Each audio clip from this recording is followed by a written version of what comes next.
Ya, silent kembali.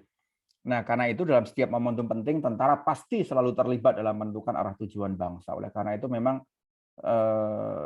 sejarah kita itu tidak terlepas dari peran tentara. Nah, pasca merdeka itu kan banyak sekali ujian yang dihadapi oleh Indonesia ya. Misalnya ketegangan antara sipil militer, terjadi pemberontakan di mana-mana, baik atau mungkin pada kemerdekaan perjuangan revolusi melawan Belanda dan seterusnya. Karena itu dalam alam bawah sadar masyarakat dianggap bahwa tentara itu dianggap mampu menyelesaikan semua persoalan serius yang dihadapi oleh bangsa. Nah, inilah yang kalau dalam konteks budaya politik kita memang menempatkan tentara itu atau militer itu ke dalam posisi yang sangat luar biasa strategis, sangat luar biasa besar. Kalau misalnya di kampung kita ya, ada satu teman kita menjadi seorang tentara kan kita bangganya minta ampun ya. Kalau kalian mungkin pasti punya punya anggapan seperti itu. Mungkin di antara teman SMA pasti ada yang mendaftar jadi tentara dan itu dia posisinya sangat sangat sepertinya sangat sangat penting gitu lah. Artinya kita memandang wah luar biasa nih ada teman kita yang jadi tentara begitu. Iya kan? Mungkin ini bisa menjadi sebuah kita lihat di sekitar kita. Baik, lanjut. Nah, kalau kita lihat memang karakter organisasi militer ini ada beberapa hal yang mungkin kita bisa, ini ada banyak tapi saya coba menyebutkan 5 hal saja. Mengapa organisasi militer itu sangat kuat ya, atau sangat solid begitu. Yang pertama, organisasi tentara tidak bersifat demokratis. Jadi kalau kalian itu kalau kalian itu mengharapkan di tentara itu ada demokrasi, itu sangat tidak mungkin. Beda dengan organisasi sipil. Organisasi sipil itu harus demokratis karena semuanya sama. Tapi kalau organisasi tentara itu sangat sentralistik, tidak demokratis ya. Karena ya tidak boleh membantah perintah dari komandan gitu. Kalau membantah perintah komandan itu bisa diajukan ke pengadilan militer gitu, atau bisa dihukum lah begitu. Yang kedua, garis komando sangat tegas atau kesatuan komando sangat terjaga lah gitu. Unity of command. Jadi garis komando sangat tegas. Dari jenderal sampai prajurit paling bawah sama semuanya. Ya, pelaksananya sama semuanya dan pemahamannya A semua, B semua, C semua.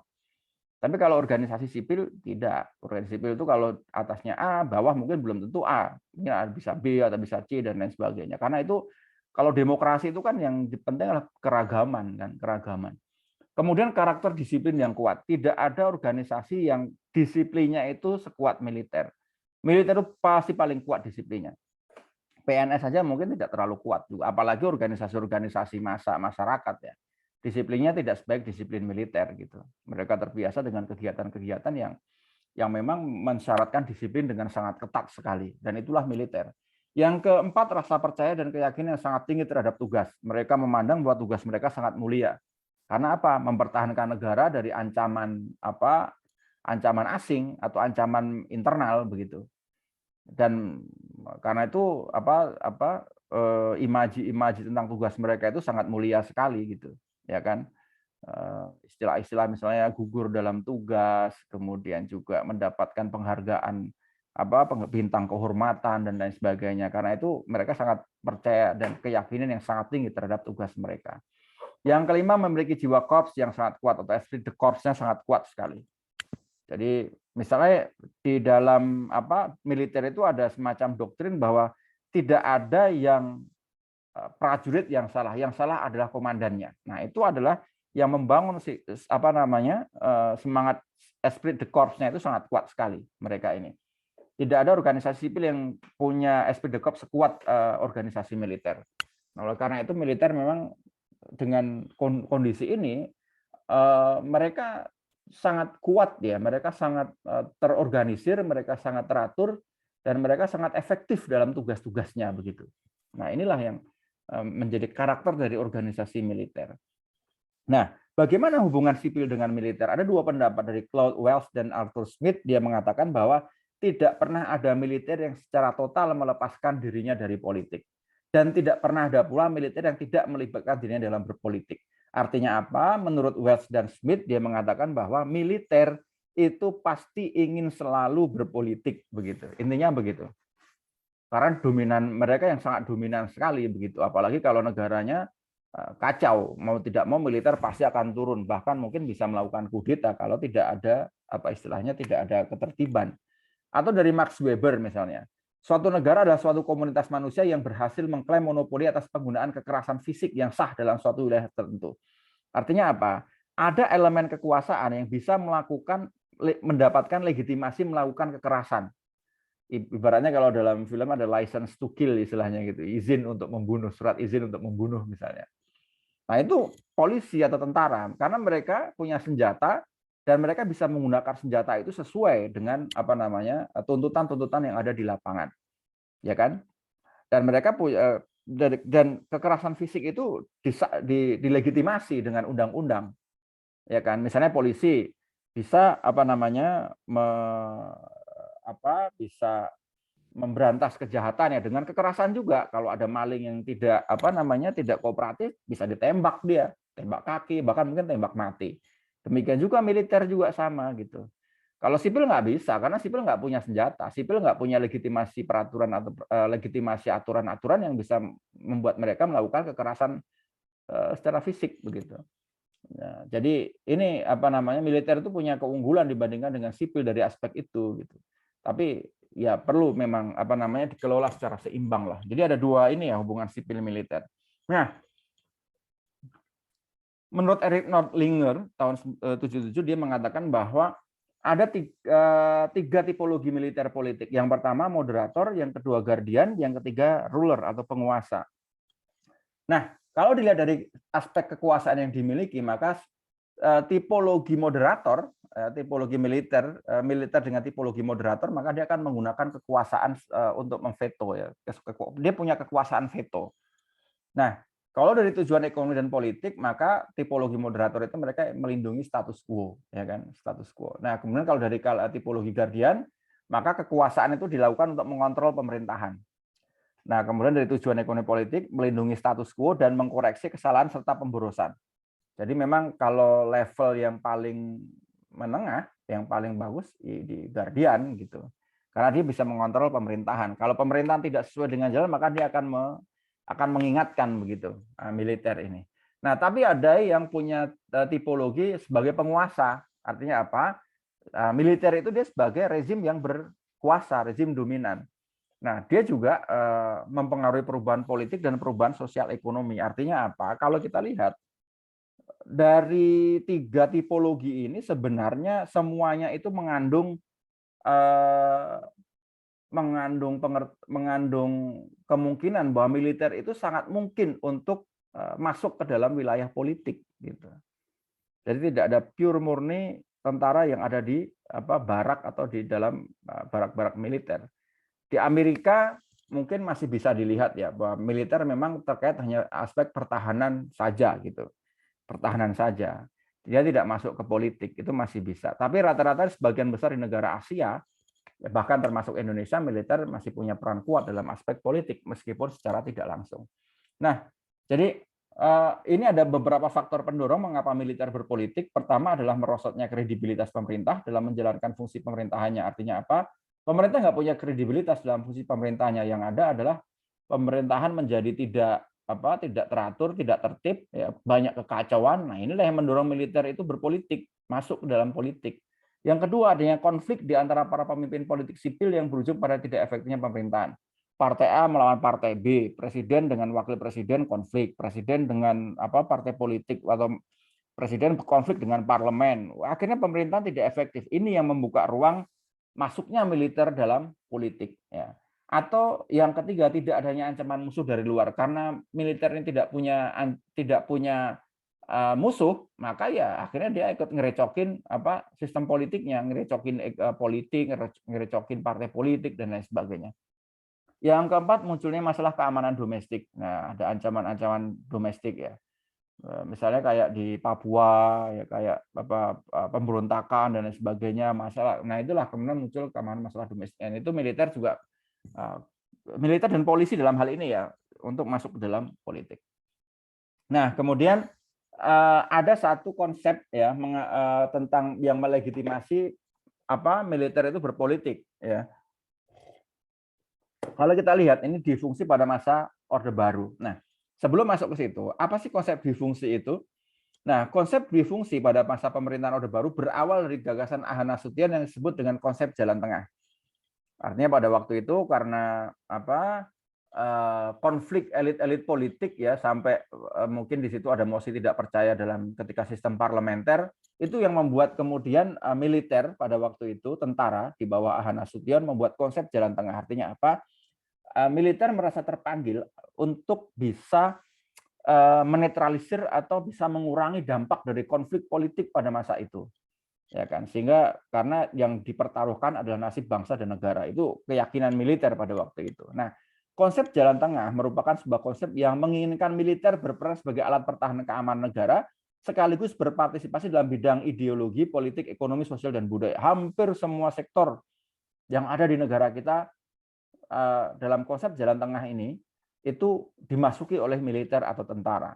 Nah, karena itu dua fungsi ABRI dalam doktrin di lingkungan militer Indonesia yang menyebutkan bahwa ABRI memiliki dua tugas pada waktu itu ya, Orde Baru, menjaga keamanan dan ketertiban negara, kedua memegang kekuasaan dan mengatur negara. Wah, ini udah semuanya diambil oleh militer. Nah, dengan peran ganda ini militer diizinkan untuk memegang posisi strategis di dalam pemerintahan. Nah, ini dia. Nah, apa dampak dari dua fungsi ABRI ya, ketika ABRI itu masuk ke dalam politik? Pertama, berkurangnya jatah sipil dalam bidang pemerintahan ya, karena banyak anggota TNI dan Polri banyak merangkap ya menjadi pejabat politik di pemerintahan gitu. Nah, jadi kalau kita lihat ya tahun 90-an itu adalah masa puncak di mana dua fungsi ABRI berperan dengan sangat kuat sekali. Ya, sehingga pada saat itu banyak anggota ABRI yang aktif ya, belum pensiun ya, memegang peranan kunci di sektor pemerintahan, mulai dari bupati ya, wali kota, pemerintah provinsi, duta besar, pimpinan perusahaan milik negara, hakim, peradilan, kemudian ada yang sebagai anggota parlemen ini ya, hingga menteri di kabinet Soeharto pada waktu itu. Bahkan TNI Polri mempunyai fraksi tersendiri di DPR dan MPR tanpa melalui pemilihan umum. Jadi mereka diangkat sebagai utusan golongan dan juga sebagai fraksi tersendiri di dalam DPR dan MPR pada waktu itu. Nah, ini dampak dari fungsi ABRI. Nah, kemudian ketika masa reformasi terjadi gejolak dan akhirnya dua fungsi ABRI itu kemudian dibatalkan atau diamandemen, tidak berlaku lagi. Nah, ada beberapa hal yang terkait dengan paradigma baru TNI. Yang pertama, menyerahkan permasalahan kehidupan bermasyarakat, berbangsa dan bernegara kepada institusi fungsional yang telah disepakati secara nasional. Ya kan? Ya, ada peran masing-masing dan itu diatur dalam Undang-Undang Dasar kita, ya kan, lembaga-lembaga negara kita. Kedua, memberikan sumbangan pemikiran, tidak perlu lagi harus mendudukan personelnya dalam jabatan militer. Kalau mereka ingin berperan dalam politik, maka mereka akan memberikan gagasan, akan memberikan pemikiran-pemikiran yang disampaikan kepada politik. Oleh karena itu, kalau dalam konteks ini ada namanya Lembaga Ketahanan Nasional atau Lemhanas. Nah, Lemhanas itulah digodok berbagai macam pikiran-pikiran dan lain sebagainya yang nanti akan disumbangkan kepada lembaga-lembaga negara tersebut. Melakukan role sharing kebersamaan dalam mengambil keputusan kepentingan kenegaraan dan perayaan dengan komponen bangsa lainnya. Jadi bersama-sama berpartisipasi. Nah, ada tiga istilah: redefinisi, reposisi, reaktualisasi. Nah, jadi posisi dan metode baru tidak selalu harus di depan dan mendominasi. Jadi artinya bahwa militer itu tidak perlu masuk ke lembaga, tidak perlu mendominasi, tidak perlu harus di depan, tidak perlu menjadi kepala daerah dan lain sebagainya.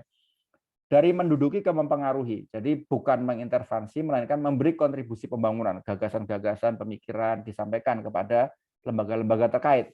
Dari mempengaruhi langsung, ya direct influence, ke tak langsung, ya indirect influence.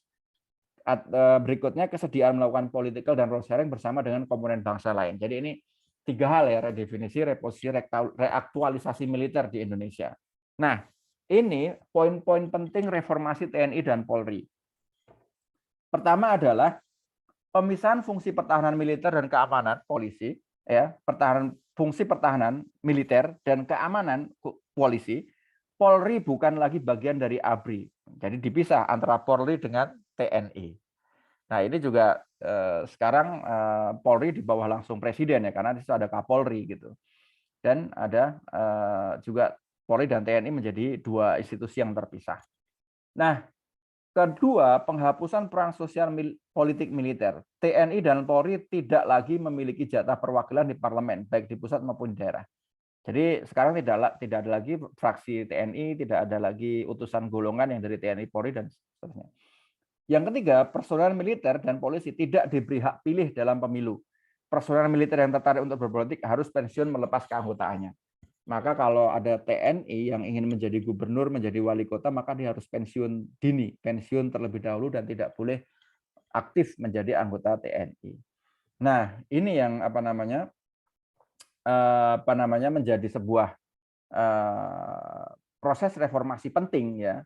Dari mereka sangat aktif di bidang politik ketika direformasi, mereka keluar dari dunia politik dan khusus di fungsi pertahanan untuk tentara, TNI ya, dan fungsi keamanan yaitu polisi. Nah, kemudian ini tantangan ke depan. Nah, tantangan ke depan yang harus kita lihat. Sangat ditentukan keberhasilan konsolidasi demokrasi. Ada tidaknya alasan yang memberikan alasan bagi adanya intervensi militer. Kalau demokrasi tidak berjalan dengan baik, adanya ricuh, adanya konflik, adanya ketegangan, ya itu akan memungkinkan militer akan masuk kembali ke dalam kehidupan sosial politik Indonesia. Nah, jadi keberhasilan konsolidasi demokrasi itu sangat penting sekali. Yang kedua, penguatan masyarakat sipil, artinya kematangan politisi sipil dan efektivitas institusi politik sipil, baik itu partai politik dan parlemen. Semakin kuat partai politik, semakin bagus parlemen, itu tidak akan membuka peluang militer masuk ke dalam sistem politik kita, gitu. Yang ketiga, peran masyarakat sipil pro demokrasi, organisasi kemasyarakatan, kelompok-kelompok gerakan, apakah saling berkonflik dengan kekerasan atau mengkonsolidasikan partisipasi politik. Ya, artinya kehidupan masyarakat sipil itu ya semakin efektif, ya semakin baik gitu. Tidak ada lagi konflik. Kalau terjadi konflik ya bahaya gitu. Kalau konflik militer pasti akan masuk. Dan yang terakhir, keberhasilan otonomi daerah untuk meningkatkan kesejahteraan rakyat. Nah, ini bagaimana otonomi daerah itu bisa meningkatkan kesejahteraan rakyat. Semakin rakyat sejahtera, maka militer tentu tidak ada alasan untuk melakukan intervensi militer, intervensi ke dalam sistem sosial politik kita. Nah, kalau kita lihat, mungkin ini akan menjadi tantangan pertanyaan besar ke depan ya. Pertama, apakah dalam ketika nanti untuk mengisi jabatan-jabatan ketika para gubernur atau bupati wali kota ketika menghadapi pilkada langsung nanti, apakah akan banyak diisi oleh anggota-anggota militer? Nah, akan kita lihat nanti. Sampai saat ini belum ada, tapi akan kita lihat. Nah, itu akan menunjukkan kira-kira militer dan polisi apakah cenderung akan masuk kembali ke dalam kehidupan politik, sosial politik kita. Nah, itu akan kita lihat. Oke, baik. Insya Allah itu yang bisa saya sampaikan. Silahkan kalau mau ada pertanyaan ingin ingin disampaikan. Silahkan.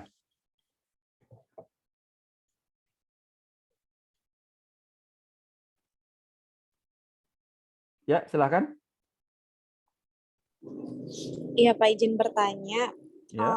Untuk UAS, Oke. itu nanti untuk terakhir pengumpulannya kapan ya, Pak? Sebentar. Ya, itu kan sebentar. ada linknya juga kan? Sebentar.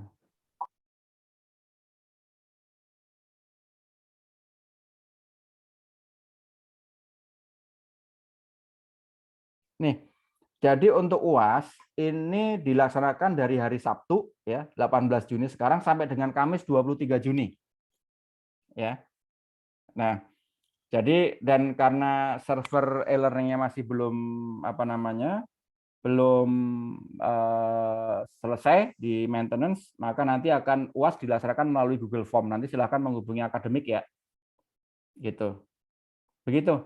Jadi tidak ada batasan waktunya jam berapa sampai jam berapa, tapi ini di sini ada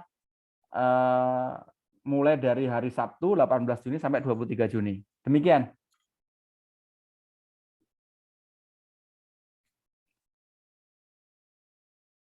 Ya, ada lagi? Silakan.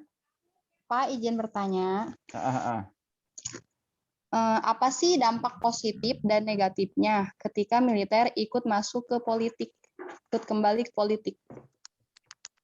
Ya, gini ya. Jadi kita ini kan sudah banyak pelajaran ketika militer itu masuk ke dalam politik ya. Karena ingat bahwa selain punya kekuasaan, jadi prinsip dari tugas tentara itu kan dua sebetulnya. Intinya itu di bidang pertahanan dan dia adalah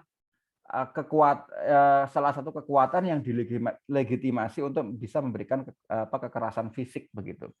Kalau dia masuk ke politik ya dengan karakter organisasi militer yang sedemikian kuat, maka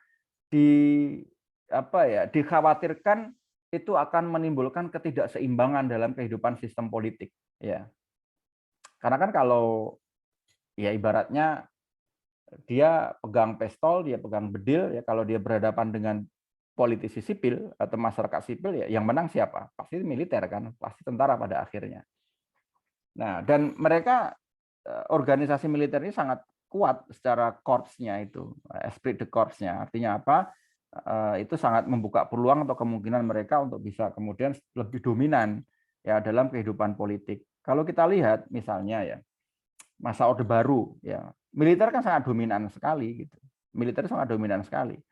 Pendekatan teritorial mereka misalnya dengan adanya Pak Kodam, dengan adanya Kodim ya kan, dengan adanya Koramil itu kan mereka punya akses langsung ke masyarakat untuk memantau dan bisa mempengaruhi kehidupan masyarakat.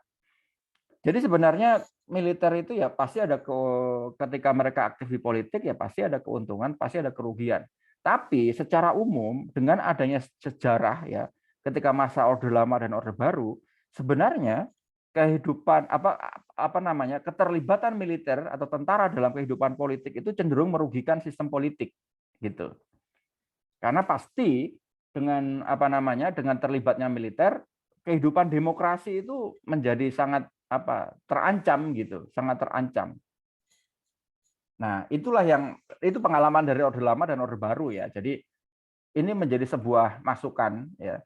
Tapi memang kalau dilihat dari sisi kemampuan dari militer Polri itu punya kemampuan luar biasa gitu. Mungkin lebih kuat dibandingkan dengan masyarakat sipil gitu.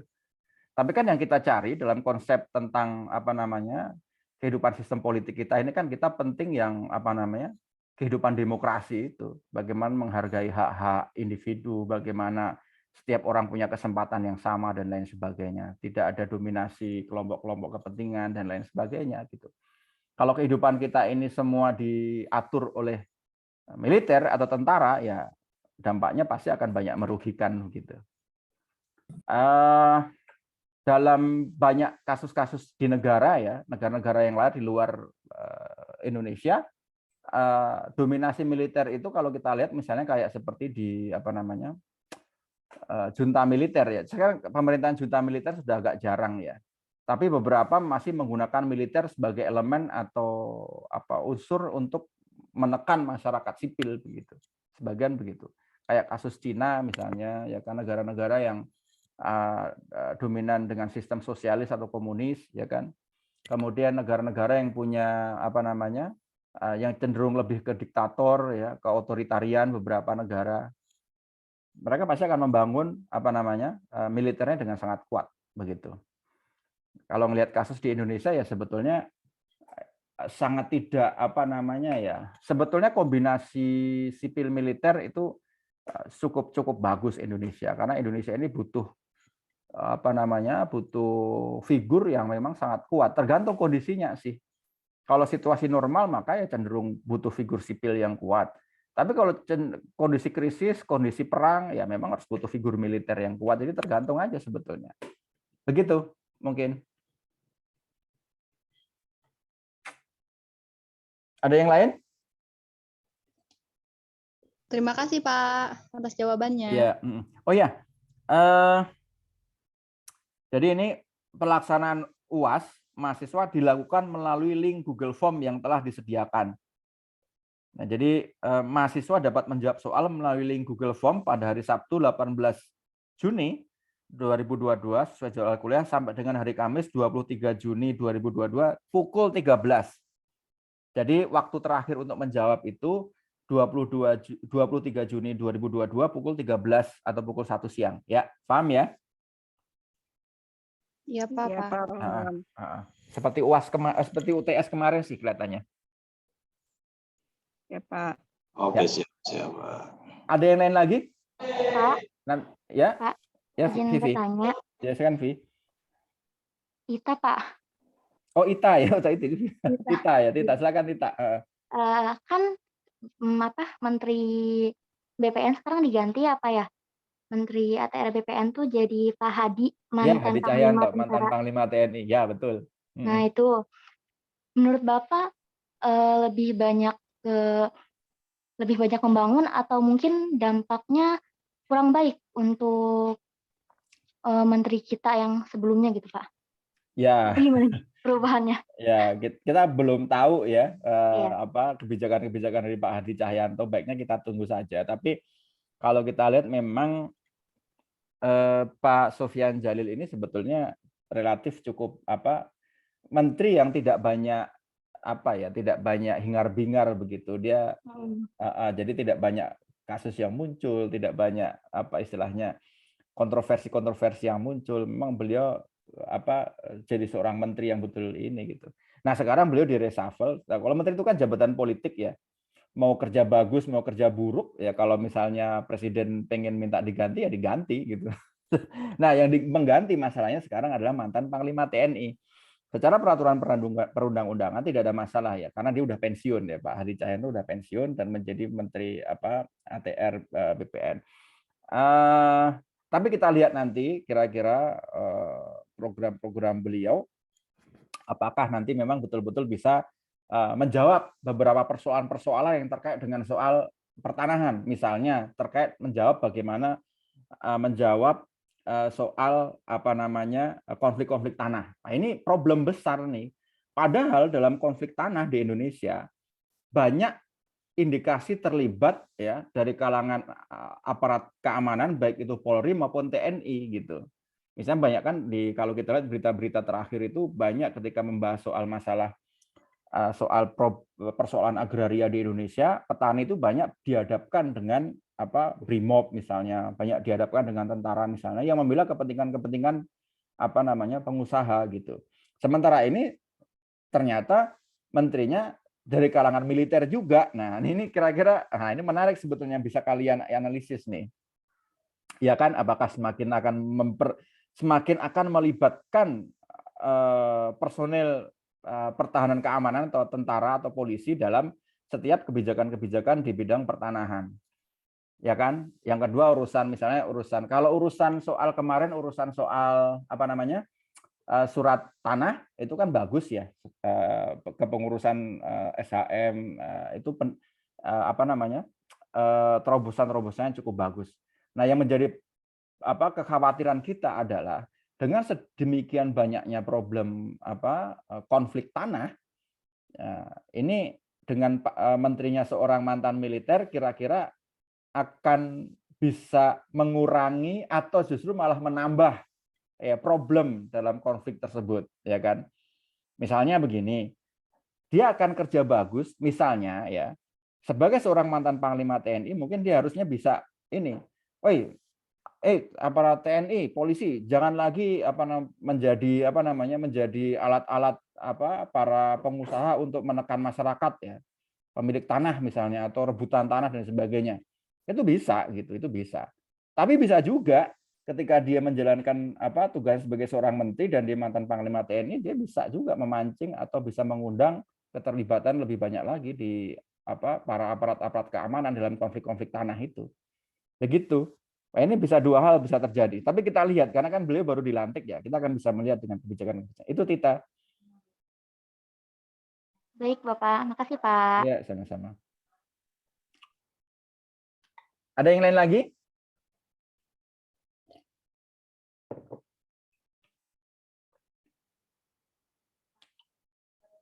Ya, silahkan.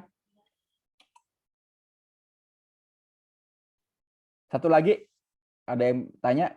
Kalau tidak bisa kita akhiri pertemuan kita hari ini. Silahkan bisa langsung mengerjakan UAS. Oh ya, saya akan coba sedikit jelaskan tentang UAS. Jadi UAS kita nanti ada berapa ya? Ada sekitar 5 pertanyaan. Tapi ini satu pertanyaan ada beberapa soal ya. Silahkan jawablah secara proporsional saja ya. Dan saya sudah sampaikan beberapa. Termasuk nanti terakhir ada yang terkait dengan soal militer di Indonesia ya. Silahkan nanti dijawab. Tadi beberapa penjelasan saya sudah cukup proporsional sehingga nanti silahkan nanti kalian bisa menjawab. Nah, ada beberapa pertanyaan terkait begitu. Ada 5 soal ya, dan mudah-mudahan ini bisa dijawab dengan baik. Ya, begitu. Mungkin begitu. Silahkan, selamat melaksanakan ujian akhir. Mudah-mudahan sukses insya Allah. Dan jangan lupa berdoa ya. Mudah-mudahan nanti dilancarkan dalam melaksanakan ujiannya. Dan bisa mencapai nilai yang maksimal.